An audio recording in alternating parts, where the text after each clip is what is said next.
ছোট্ট একটি গ্রামে বাস করত সালাম ও তার পরিবার। সালামের জীবনে ছিল অভাব, দুঃখ আর অশান্তি। দিনভর কঠোর পরিশ্রম করে সংসারের প্রয়োজন মেটানোর চেষ্টা করত সে। কিন্তু বাড়ি ফিরেই তার ক্লান্ত শরীর আর মনের উপর নতুন করে বোঝা চাপিয়ে দেয় তার দ্বিতীয় স্ত্রী। ঘরে ঢুকতেই নানা অভিযোগের পাহাড়, সংসারের চাহিদা, সন্তানদের এবং তার প্রতি অবহেলা, সব যেন প্রতিদিনের একঘেয়ে গল্প। সালামের জীবনে পরিবর্তন আসে তার প্রথম স্ত্রীর মৃত্যুর পর। তখন সে অনেক সুখী ছিল, কিন্তু দ্বিতীয় বিয়ের পর থেকেই তার জীবনে অশান্তি চেপে বসে। নতুন স্ত্রীর দুর্ব্যবহার আর চাহিদা তার জীবনকে আরো কঠিন করে তুলেছে। রাজু ছোট শিশু, কিন্তু তাকে দিয়েই চলে ঘরের নানা কাজ। বাবা মায়ের স্নেহ থেকে বঞ্চিত এই ছেলেটি যেন তার শৈশব হারিয়েছে পরিশ্রমের ভারে। আমি দোকানে যাচ্ছি, ওদের দিকে খেয়াল রেখো।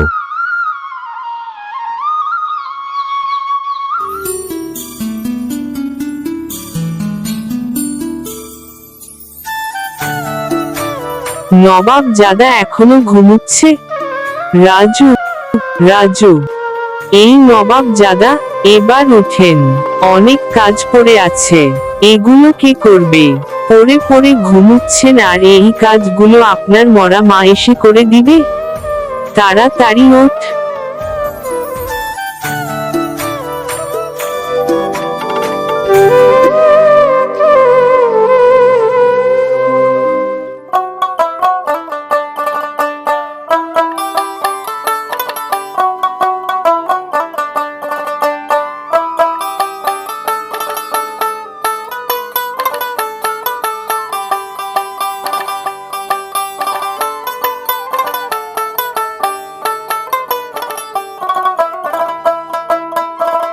খাওয়া হলে থালা বাসনগুলো ধুয়ে আনবি।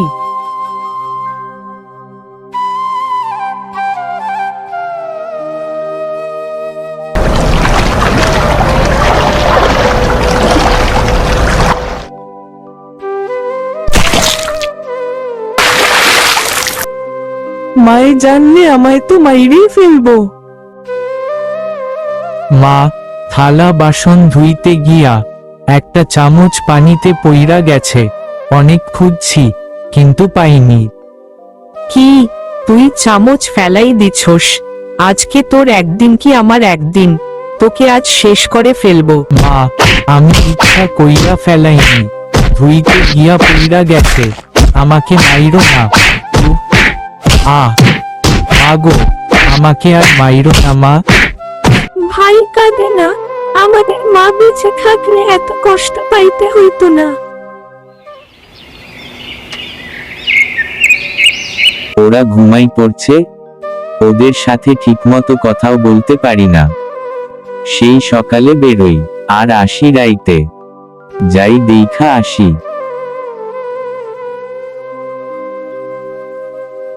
শুনো, আমার একটা শাড়ি লাগবে।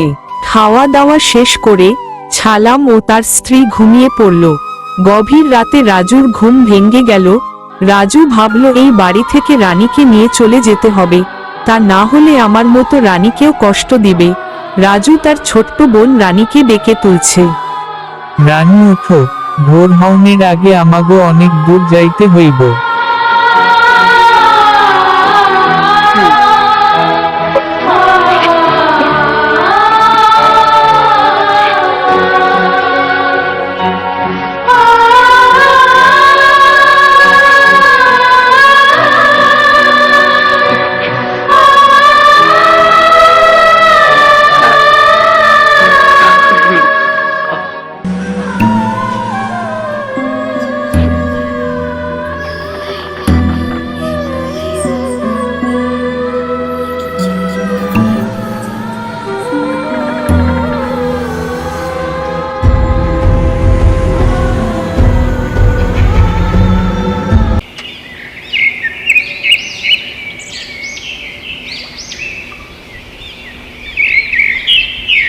তোমরা কারা আর এত ভোরে এখানে বসে আছো কেন? আমি রানী, আর ও আমার ভাই রাজু, আমরা বাড়ি থাইকা পালায় আইছি। তোমাদের মা বাবা তো চিন্তা করবে। বাবার জন্য চিন্তা হয়, কিন্তু ও বুঝেছি, তোমাদের মা হয়তো রাগ করেছে। না দাদি, শুধু রাগই করে না, উনি আমাকেও মারেন। রাজুকে তো প্রতিদিনই মারে। মা তো মন থেকে মারে না রে। আমাকেও মা বাইচ্ছা থাকলে এইভাবে মারতো না। উনি তো আমাগো সৎ মা। তোমাদের কষ্ট অনেক বড়। এসো আমার সাথে চলো। আমরা আর ফিরতে চাই না দাদি। আমাগো ভালো লাগে না ওই বাড়ি, ভয় লাগে সব সময়। তোমাদের ভয় পাওয়াটা স্বাভাবিক, কিন্তু তোমাদের এই ছোট বয়সে এইভাবে নিজেরা পথ চলা ঠিক না। এসো আমার সাথে, যেখানে তোমাদের আর ভয় পেতে হবে না। রাজু, রাজু, এই রাজু। জমিদার এখনো পড়ে পড়ে ঘুমোচ্ছে। রাজু, এত বেলা হইল এখনো উঠোনের নাম নাই। সে কি, রাজু কই? রাজু, রাজু, আজকে ওরে হাতের কাছে পাই, তারপর দেখাচ্ছি। রানী, এই রানী, সে কি, রানীও তো নাই। এত সকালে ওরা তো ঘুম থাইকা ওঠে না। তাহলে কি ওর বাবার কাছে গেছে? আজকে আসুক, তারপর ভাই বইনেরে মজা দেখাইব। এত কাজ পইরা আছে, এগুলো এখন কে করব? উই দেখো আমার বাড়ি। আজ থেকে তোমরা এখানেই থাকবে আমার সাথে। এখনো ভাই বইনের খবর নাই। এদিকে দুপুর হইয়া গেল। এই ভোলা, এই দিকে আয় তো। শোন, তুই দৌড় দিয়ে যা।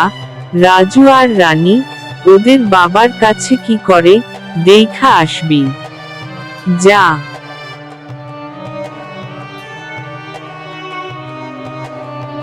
ও কাকা, রাজু রানী কই? আমারে কাকি আপনার কাছে পাঠাইলো, ওরা কি করে দেখতে? কই, ওরা তো কেউ আসে নাই। ওরা তো বাড়িও নাই। চলো তো বাড়ি গিয়ে দেখি কি হয়েছে। রাজু রানী কই? সকালে ওদের ডাকতে গিয়ে দেখি ওরা ঘরে নাই। আমি তো মনে করছি তোমার দোকানে গেছে। কই, ওরা তো আমার দোকানে যায়নি। কি করেছো ওদের সাথে? আমি কি করব? তাহলে ওরা কোথায় গেছে? আমি জানি নাকি। রাজু, রানী, তোরা কই? মা, ভাই, রাজু রানীকে দেখছেন? কই না তো।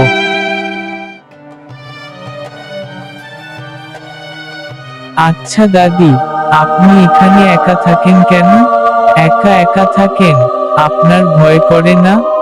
সে অনেক কথা। তোমাদের কিছু খাইতে দেই, তারপর বলি। আপনারা কি রাজু রানীকে দেখছেন? না, দেখি নাই তো। কোথায় গেল? এত বেলা হয়ে গেল, এখনো ওদের খবর নাই। শুনো তাহলে, ওই দিন আমি বাড়িতে একা ছিলাম। আমার ছেলে বউ তার বাপের বাড়ি বেড়াতে গেছিল। সেদিন গভীর রাতে কে বা কারা আমার মুখ বেঁধে বস্তায় ভরে এই জঙ্গলে ফেলে দিয়ে চলে যায়। তারপর থেকে আমি এখানেই থাকি। সেদিন যখন আমাকে ফেলে রেখে যায়, তারপর একদল ডাকাত বস্তা দেখতে পেয়ে তারা দাঁড়ায়। বস্তার মুখ খুলে আমাকে বাঁচায়। সেই ডাকাতের দল সবাই মিলে আমাকে এই ঘরটি তৈরি করে দেয়, আর কিছু খাবার দিয়ে যায়। আচ্ছা দাদি, ওই ভালো ডাকাতরা আর আসে না? হ্যাঁ, মাঝে মাঝেই আসে। এসে খাবার দিয়ে যায়, আমার সাথে দেখা করে, আমার খোঁজ খবর নেয়। ছালাম তার সন্তানদের কথা ভেবে দুশ্চিন্তায় ডুবে থাকে। তার মনে হয় তারা কি কোনো বিপদে পড়েছে। কোথায় গেল তারা? ছালাম ঘরে বসে থাকতে পারেন না। তার মনের মধ্যে একটাই চিন্তা, তাদের খুঁজে বের করতে হবে। ছালাম আশপাশের প্রতিবেশীদের কাছে যায় এবং তাদের জিজ্ঞাসা করেন, কিন্তু কোনো সন্ধান মিলে না। হতাশ হয়ে তিনি গ্রামের প্রতিটি বাড়ি, বাজার, স্কুল সব জায়গায় খোঁজাখুঁজি করেন। ছালাম তার ছেলে মেয়েকে খুঁজে না পেয়ে তার মনটা অস্থির হয়ে আছে। সেদিন কি হয়েছিল ওদের সাথে? আমাকে বলো, এমন কি করেছো যে ওরা বাড়ি থেকে চলে গেল? কিছুই হয়নি, আর ওরা বাড়ি থেকে কেন চলে গেছে তা আমি কি জানি।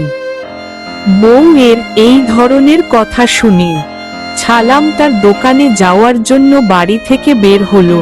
পথেই সালামের প্রতিবেশী কাকির সাথে দেখা হলো। সে ছালামকে ডাক দিয়ে বলতে লাগলো যে কথা ছালাম এতদিন জানতো না। শোনো বাবা, এতদিন তোমাকে কিছু বলিনি, তুমি কি মনে করবা? কিন্তু রাজু রানী বাড়ি থেকে চলে যাওয়ার কারণে আমি আর না বলে থাকতে পারলাম না।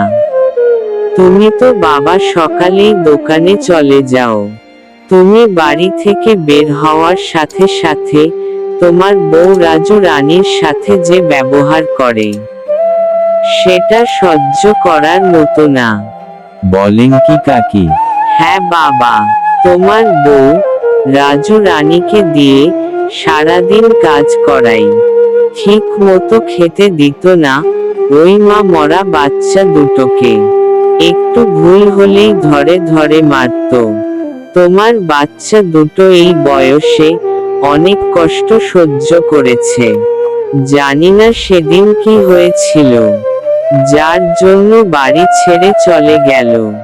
তবে এতটুকু জানি, সেদিন রাজু থালা বাসন ধুইতে গিয়ে একটা চামচ পানিতে পড়ে যায়। তার জন্য তোমার বউ যেভাবে রাজুকে মারছে তা সহ্য করার মতো না। ওদের সাথে এত কিছু হয়েছে আর আমাকে ওরা কিছুই বলল না কেন রে বাবা? আমি তো তোদের বাবা, আমাকে তো বলতে পারতি। তোমাকে হয়তো ভয় কিছু বলে নাই। আমার কাছে ওদের আবার কিসের ভয়? আছে রে বাবা, অনেক কিছু বুঝার আছে। মামরা বাচ্চা দুটো, ওরা তো মায়ের ভালোবাসাটুকু পায়নি। সব সময় ভয়ে ভয়ে দিন পার করছে। আর তুমিও তো বাবা ওদের ঠিক মতো খোঁজ খবর নাওনি। হ কাকি, আমি যে অনেক বড় ভুল করে ফেলছি। আর সবচেয়ে বড় ভুল করছি আবার বিয়ে করে। কাকি, না বাবা, এটা তুমি ভুল করনি। তুমি তো তোমার সন্তানদের ভালোর জন্যই বিয়ে করেছো। কিন্তু সে যদি ওদেরকে মায়ের স্নেহ ভালোবাসা না দেয়, তার জন্য তো তুমি দায়ী না। তবে তোমার সন্তানদের দায়িত্ব তোমার বউয়ের উপর ছেড়ে দেওয়া ঠিক হয়নি। তোমার উচিত ছিল ওদের খেয়াল রাখা। যা হোক, আল্লাহর কাছে দোয়া করি ওরা যেন ভালো থাকে আর তাড়াতাড়ি বাড়ি ফিরে আসে। শোনো বাবা, আমি তোমাকে এসব কথা বলেছি, তা আবার তোমার বউকে বলো না, জানলে আবার আমাকে কথা শোনাবে। আমি দোকানের দিকে যাই। ওখানে কয়েকজনকে খুঁজতে পাঠাইছি, দেখি কোনো খবর আছে নাকি।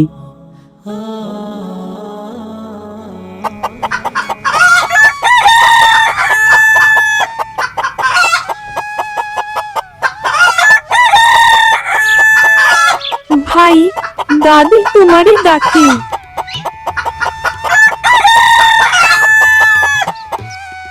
দাদি আমারে ডাকছেন?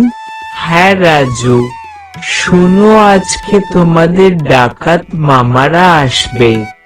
রাজু, আমাকে ওই পুকুর থেকে একটু পানি এনে দাও তো।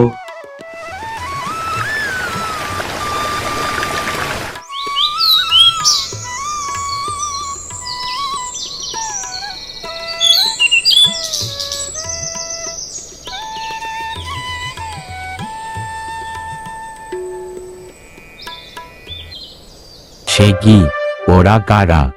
আর বইল না রে বাবা, ওরা আমার মতো অসহায়। সৎ মায়ের অত্যাচারে দুই ভাই বোন বাড়ি থেকে পালায় আইছে। এদিক আসো, তোমার নাম কি? আমি রাজু, ও আমার ছোট বোন রানী। রানী। রাজু, কোথায় তোমাদের বাড়ি? আমাকে বলো, আমি তোমার সৎ মাকে ধরে নিয়ে আচ্ছে করে শাস্তি দিব। না মামা, থাক, মাকে মাফ কইরা দেন। তুই আমাকে মামা বললি, তোর কথা শুনে আমার মনটা ভরে গেল।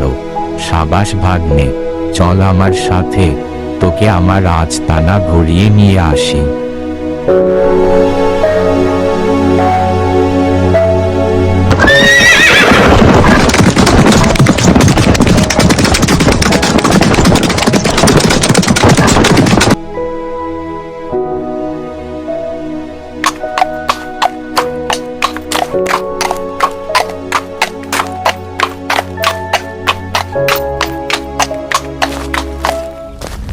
ডাকাত দল রাজুকে সাথে করে ডাকাতের আস্তানায় নিয়ে গেল। পুরো আস্তানা রাজুকে ঘুরিয়ে দেখালো ডাকাত দল। রাজু অনেক আনন্দ পেলেন ও খুব খুশিও হলেন। রাজুর জীবনে এই প্রথম এত আনন্দ পেল, যা রাজু কোনো দিন পায়নি। এই রাজু, কেমন লাগলো? অনেক ভালো লাগছে মামা। রাজু, মা মারা গেছে কবে? আমি ছোট ছিলাম, আমার বইন রানী হওনের সময় মায়ে মারা গেছে। আমি তোদের বাড়ি যাব।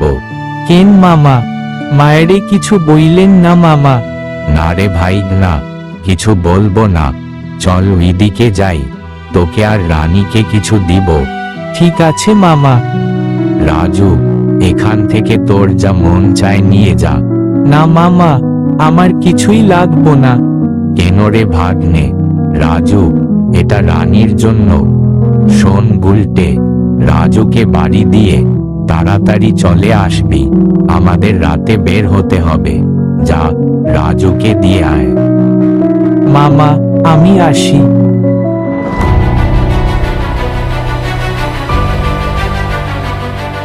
গুলটে দাঁড়া, আমরাও একবারে বের হই। রাজুকে দিয়ে তারপর ওই দিক দিয়ে চলে যাব।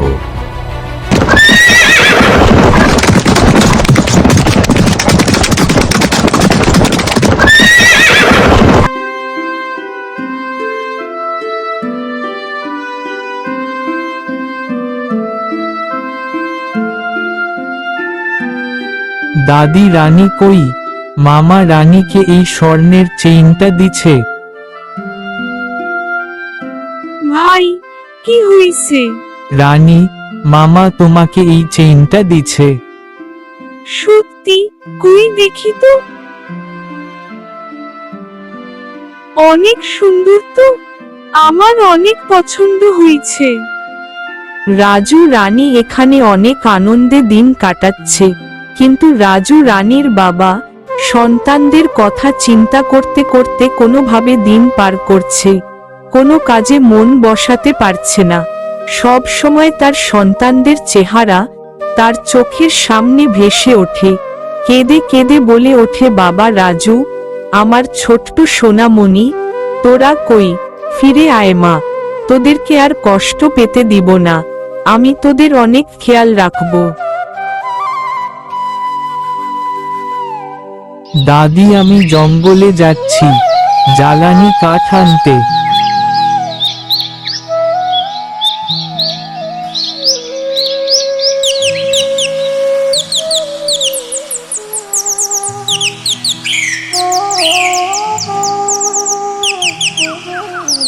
ওই যে একটা শুকনো গাছ, যাই নিচের ওই ডালটাই কাটি।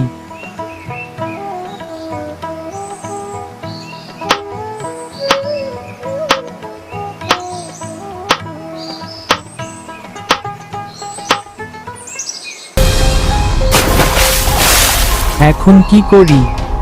যাই পানিতে নাইম্মা দেখি, তা না হলে কাঠ কাটবো কিভাবে? এটা কি? এই গভীর জঙ্গলে পানির ভিতরে সিন্ধু কাইলো কেমনে? দেখি তো খুলে, এটার ভিতর কি আছে।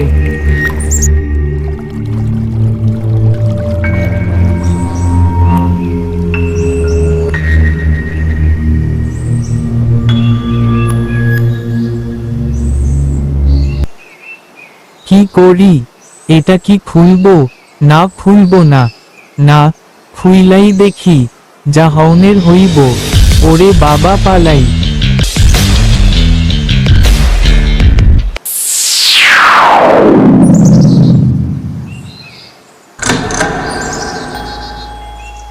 এদিক আসো। তুমি গাছের আড়ালে লুকিয়ে আছো কেন? আমার কাছে আসো। তোমার কোনো ভয় নেই। তুমি তো অনেক সাহসী ছেলে। কি নাম তোমার? রাজু। রাজু, আমাকে তুমি কত বড় উপকার করেছো। অনেক বছর আগে আমাকে একটা লোভী খারাপ জিন ওই সিন্ধুকে ভরে এই জলাশয়ে ফেলে দেয়। সেই থেকে আমি এই জলাশয়ে বন্দী ছিলাম। আর তুমি আমাকে এই বন্দী জীবন থেকে মুক্ত করেছো। তোমার জন্য আমি মুক্ত হলাম। কি চাই তোমার, বলো আমাকে। আমার কিছু লাগবো না। রাজু, তুমি কোথায় থাকো? ওইদিকে দাদুর কাছে থাকি। কেন, তোমার বাবা মা কোথায়? বাবা আছে আর মা মইরা গেছে। ও রাজু, না জেনে তোমাকে কষ্ট দিলাম। এই গভীর জঙ্গলে একা একা আসছো কাঠ কাটতে। তোমার ভয় লাগে না? দাদির অনেক কষ্ট হয়ে যায়, তাই আমি আইসি কাঠ কাটতে। তুমি তো অনেক ছোট। এই জঙ্গলে অনেক হিংস্র পশু আছে, যারা তোমাকে ক্ষতি করতে পারে। তোমার বাবা জানে তুমি এই জঙ্গলে কাঠ কাটতে এসেছো। এই জঙ্গলে আমাদের বাড়ি না, আমাদের বাড়ি অনেক দূরে। সৎ মা আমাগো মারতো, তাই আমি আর আমার ছোট বইন রানী, আমরা দুইজনে বাড়ি থাইক্কা পালাইয়াইছি। বলো কি রাজু, আমাকে পুরো ঘটনাটা খুলে বলো। নবাব জাদা এখনো ঘুমুচ্ছে? এই নবাব জাদা, এবার উঠেন। অনেক কাজ পড়ে আছে, গুলো আপনার মরা মা এসে করে দিবে।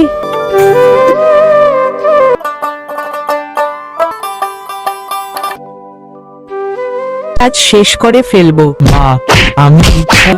রাজু তার ছোট্ট বোন রানীকে ডেকে তুলছে।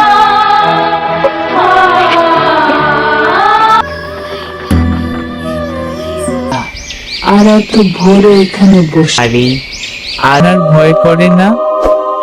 তুমি এত ছোট বয়সে অনেক কষ্ট সহ্য করেছো।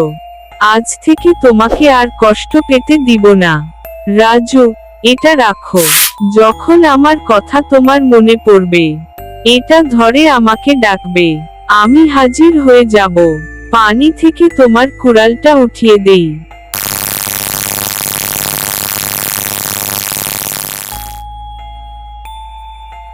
আর কিছু জ্বালানি কাঠ।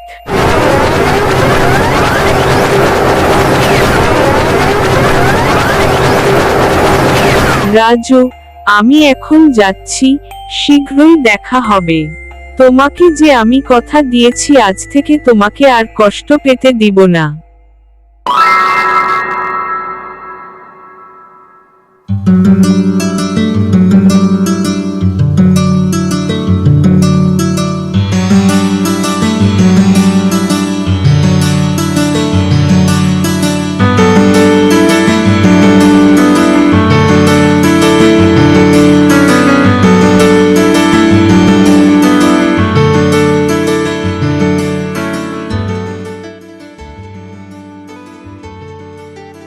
রাজু সারাদিন জঙ্গলের এই প্রান্ত থেকে ওই প্রান্তে ঘুরে বেড়ায়। হঠাৎ একটি পাখির ছানা দেখতে পেয়ে দাঁড়ায়। উপরে তাকিয়ে দেখে একটি পাখির বাসা। রাজু বুঝতে পারে ছানাটি ওই বাসা থেকে পড়ে গেছে। তাই দেরি না করে ছানাটিকে পাখির বাসায় রাখার জন্য গাছে উঠে দেখে আরো দুইটা ছানা বাসায় বসে আছে। রাজু ছানাটি বাসায় রেখে নেমে আসে। কিছু দূর যেতেই রাজুর সামনে আচমকা লাফিয়ে পড়ে একটি বাঘ। রাজু বাঘটিকে দেখে ভয়ে থরথর করে কাঁপতে থাকে। মনে পড়ে পড়ে দেওয়া পাথরটির কথা। রাজু পকেট থেকে পাথরটি বের করে পরীকে ডাকে। সঙ্গে সঙ্গে পরী এসে বাঘকে তাড়িয়ে দেয় এবং রাজুকে বাঘের আক্রমণ থেকে বাঁচায়। রাজু পরীকে সাথে করে তার দাদির কাছে নিয়ে আসে। দাদি, পরিমা আজকে আমাকে বাঘের হাত থেকে বাঁচিয়েছে। পরী রাজুকে বাঘের হাত থেকে বাঁচিয়েছে শুনে দাদি অনেক খুশি হলেন। পরী দাদির দুঃখের কথা এবং রাজু রানীর কষ্টের কথা শুনলেন।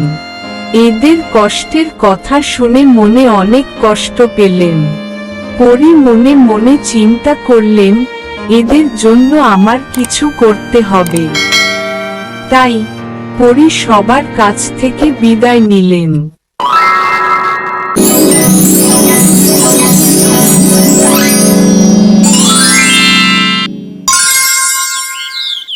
আশেপাশে কেউ নেই, তাড়াতাড়ি আমার পোশাক পরিবর্তন করি।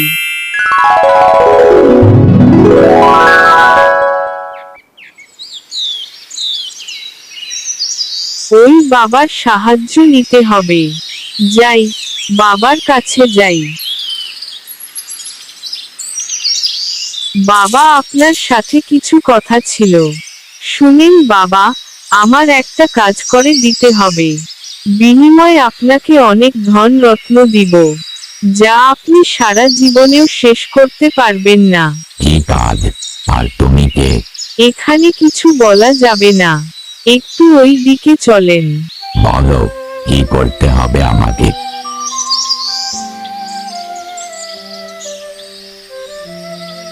তবে সাবধান, এই কথাগুলো কেউ যেন না জানে। ঠিক আছে।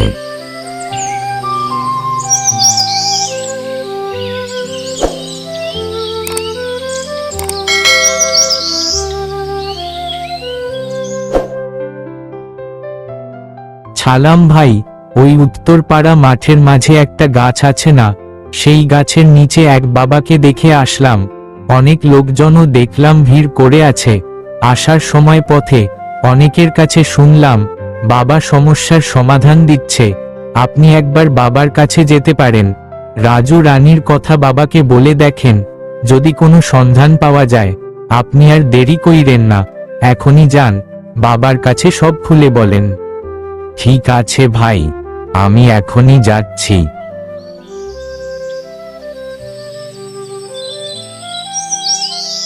বাবা, আমি অনেক বড় বিপদে আছি, আমাকে সাহায্য করেন।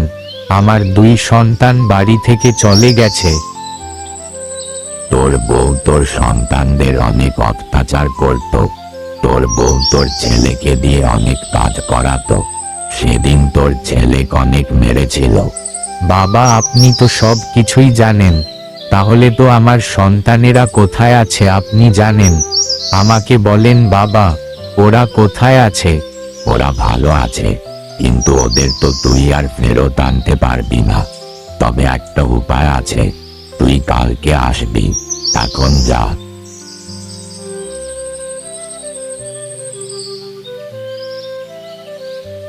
এসেছিস? তোর সন্তানদেরকে ফেরত পেতে হলে তোর তো আবার বিয়ে করতে হবে, তাহলে তুই তোর সন্তানদের ফেরত পাবি। বিয়ে বলেন কি বাবা? আবার বিয়ে? সন্তানদের পেতে হলে আমি সব কিছুই করতে পারবো, কিন্তু কে আমাকে বিয়ে করবে? শোন, কালকে তোর দোকানে প্রথম যে সদাই নিতে আসবে, সেই তোর বউ হবে। এখন যা।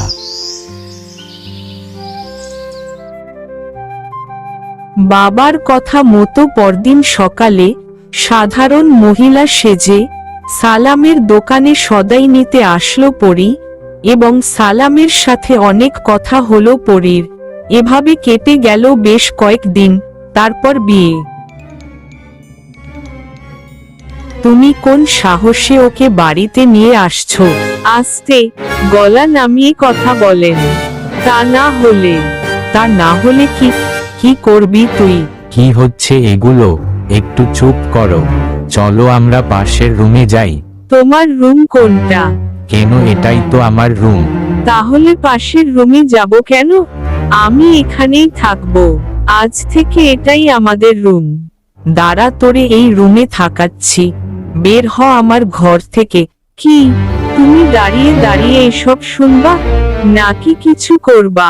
আমি কিন্তু আর সহ্য করতে পারছি না।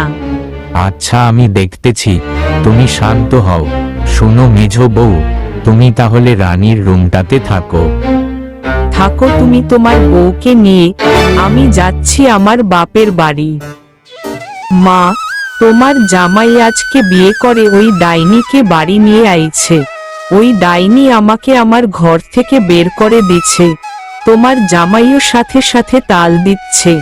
আমি আর ওর সংসার করব না, আমি চলে আইছি, আমি আর যাব না। কেন এখন তুই তোর সংসার ছেড়ে দিয়ে চলে আসলি?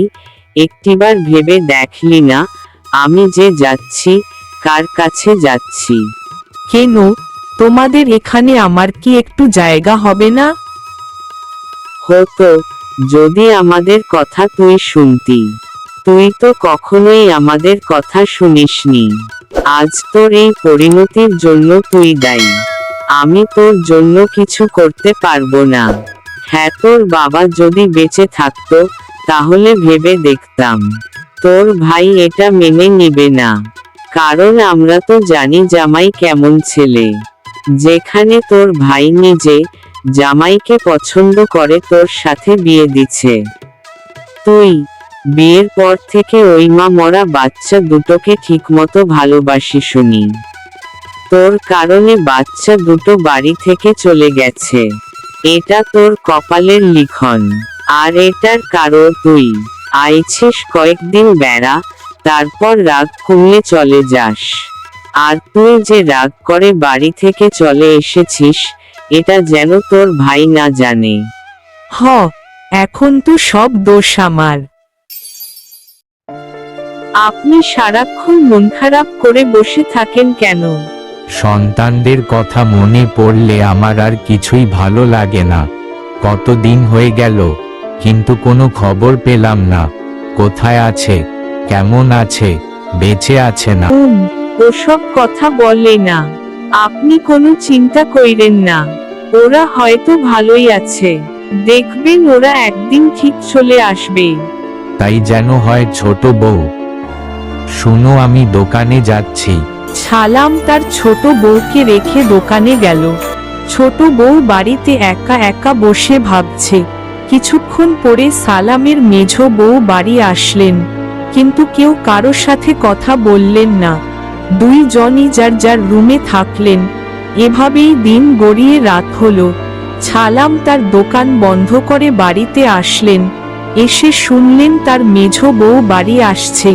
ছালাম কোনো কথা না বলে চুপ করে থাকলেন। ছোট বউ বিষয়টা বুঝতে পারলেন। তার মেঝো বউ আবার ফিরে আসাতে সে খুশি না। কি হলো, আপনার মনটা আবার খারাপ হলো কেন? ভালোই বা থাকি কেমনে? মেঝো বউকে দেখলেই আমার সন্তানদের কথা মনে পড়ে যায়। ওই মেঝো বউর কারণেই তো আমার সন্তানরা বাড়ি থেকে চলে গেছে। আপনি শান্ত হন, আর এটা আমার উপর ছেড়ে দেন। তবে আমি যা যা করব সেটা আপনাকে মেনে নিতে হবে। দেখবেন সব ঠিক হয়ে যাবে। ঠিক আছে। নবাব নন্দিনী এবার ঘুম থেকে ওঠেন। রান্না করতে হবে, অনেক কাজ পড়ে আছে।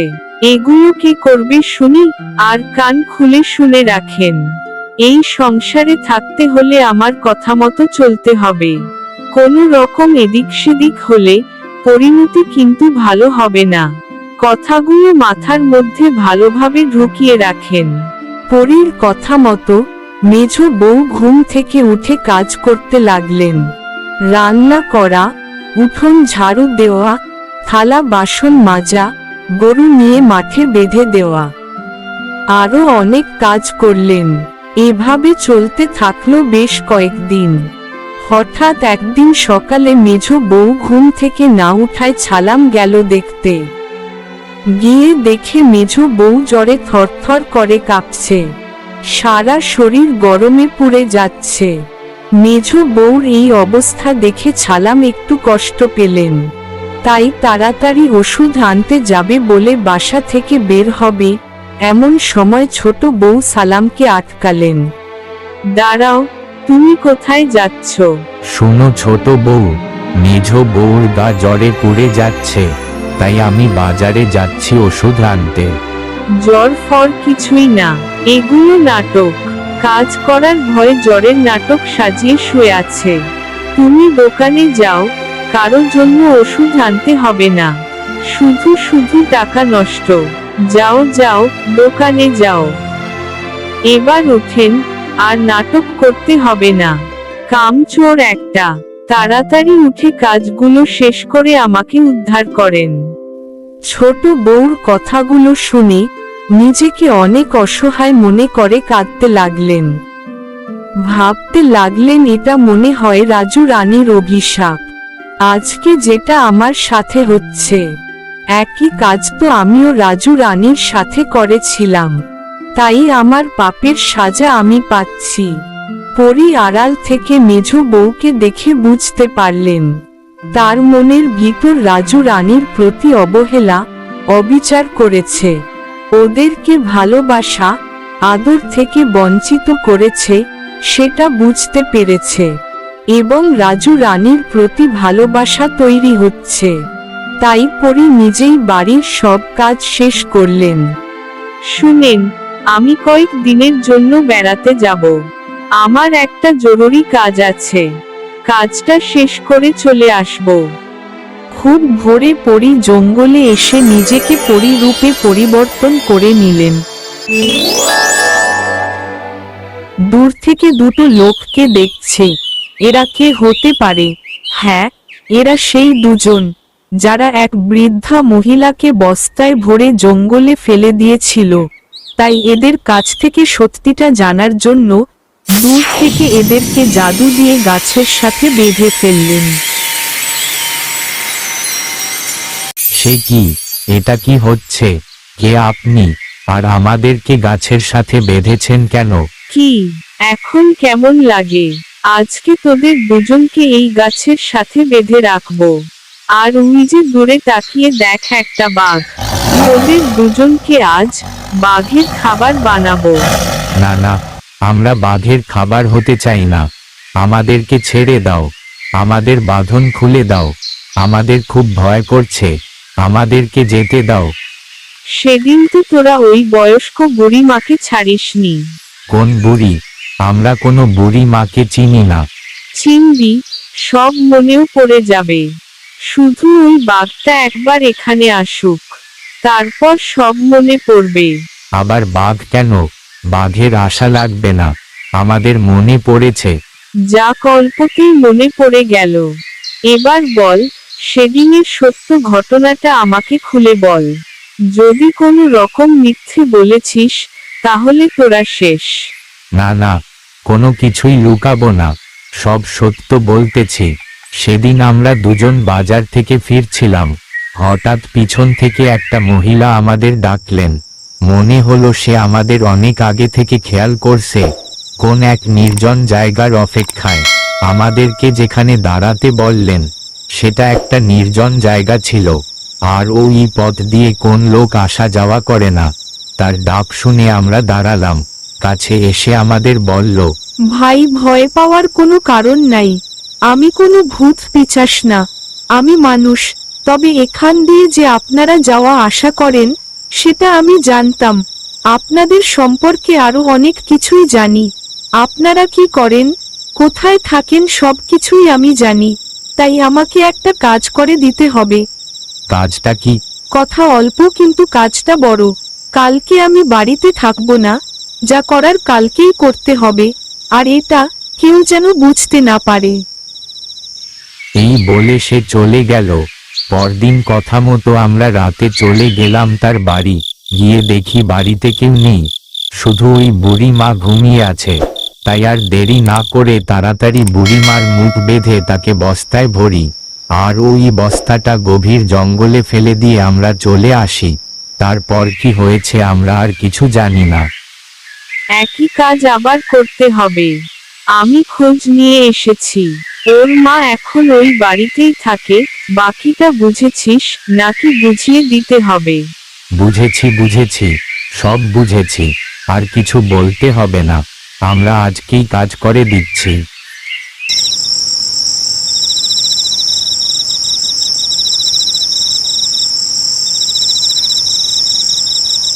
চল, আমাদের কাজ শেষ, এবার আমরা যাই। আপনার কথা মতো কাজ করে দিছি, আমরা কি এখন যেতে পারি? ঠিক আছে, যা তাহলে, দরকার হলে আবার ডাকবো। পরী দূর থেকে বস্তার মুখ খুলে দিল এবং আড়াল থেকে দেখতে লাগলেন, আর ভাবলেন একটা শিয়াল তার পিছু লাগিয়ে দেই। শিয়ালের ভয় ওই দিকে গেলেই সবার সাথে দেখা হবে, যেই কথা সেই কাজ।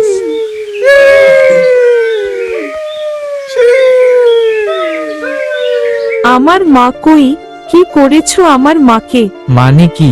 তোমার মা কোথায় সেটা আমি জানবো কিভাবে? সেটা তো তোমারই ভালো জানার কথা। না না, তুমি জানো, বলো না কোথায় আমার মা। তুমি যেভাবে আমাকে বলতেছো, মনে হয় আমি তোমার মাকে ইচ্ছে করে সরিয়েছি। আমি জানি তুমি এই কাজ করেছো, আমার মাকে তুমি সরিয়েছো, তুমি প্রতিশোধ নেওয়ার জন্য এই কাজ করেছো। আমি জানি না, যাও মাকে নিয়ে আসো। তুমি যে আমাকে সন্দেহ করতেছো, কিন্তু কেন সেটা আমি বুঝতে পারছি না। আমি অত কিছু জানি না, তুমি মাকে সরিয়েছো, তুমি মাকে ফেরত নিয়ে আসবা। এভাবে স্বামী স্ত্রীর মধ্যে অনেক কথা কাটাকাটি হতে থাকে। বাড়িতে কেউ আছেন? আমাকে বাঁচান। কে আপনি? সে কি আপনি? আসেন আসেন, ঘুরে আসেন, আর ভয় নেই।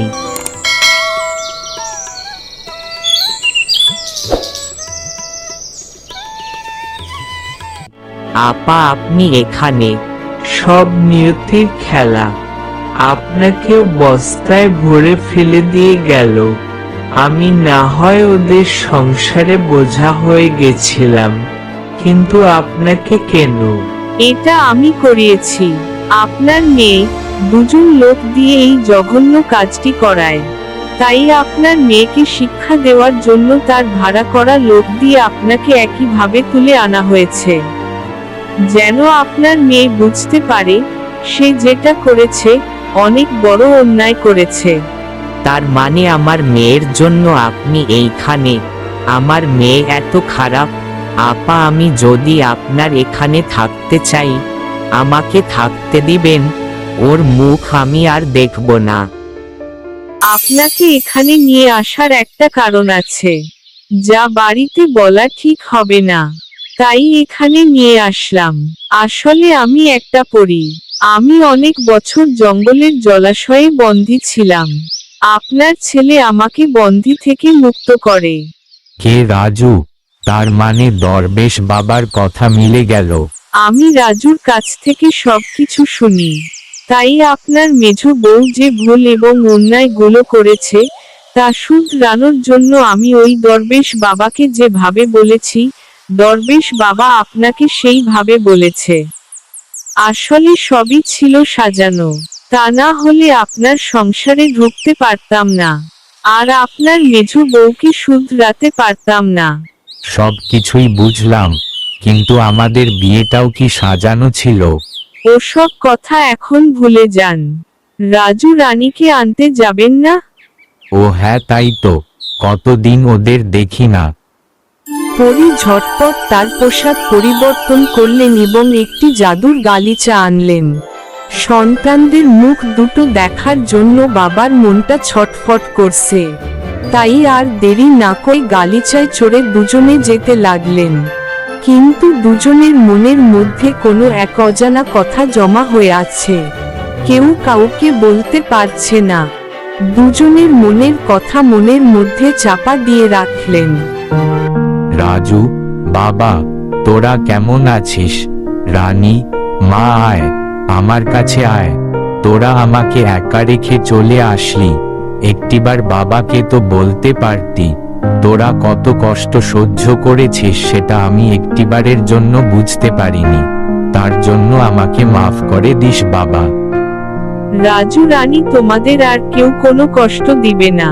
তোমরা পড়াশোনা করবে, খেলাধুলা করবে, কেউ তোমাদের বাধা দিবে না। তোমাদের মা তার ভুল বুঝতে পেরেছে, তোমাদের আর মায়ের অভাব থাকবে না। রাজু, রানী, তোমরা ভালো থেকো, বাবা মার কথা শুনবে। দাদি, আপনাকে একা রেখে আমরা কোথাও যাব না। রাজু তুমি কোন চিন্তা করো না, তোমার দাদিও তার বাড়ি ফিরে যাবে। আমি খবর পাঠিয়েছি। মা আমাকে মাফ করে দেন, আমি অনেক বড় ভুল করেছি। আরে ভুল করব না মা, আমাকে মাফ করে দেন।